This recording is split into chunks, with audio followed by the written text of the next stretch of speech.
मैंने उसे कहा कि करीब आए तो खिड़की से कूद जाऊंगी। मेरा मकसद उसे खुद से दूर रखना था। अर्तुगरुल साहब, जैसा इब्राहिम ने बताया वैसा कुछ नहीं हुआ। सच कह रही, अल्लाह से डरती हूँ, मैं झूठ नहीं बोलती, बिल्कुल भी नहीं।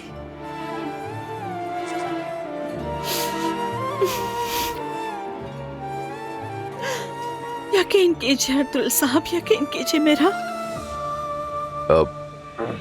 मैं आप पर यकीन करता हूँ नूर फातिमा, यकीन है मुझे। बाकी भी बता दूं मैं,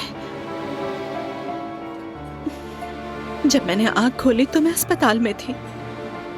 इब्राहिम की अम्मी आई और मुझे धमकाया कि मैं अपने घर वालों को कुछ भी ना बताऊं। उन्होंने मेरे कमरे के दरवाजे पर एक आदमी खड़ा कर दिया, फोन ले लिया और घर वालों को बताया कि मैं इब्राहिम के साथ हनीमून पर गई हुई हूँ।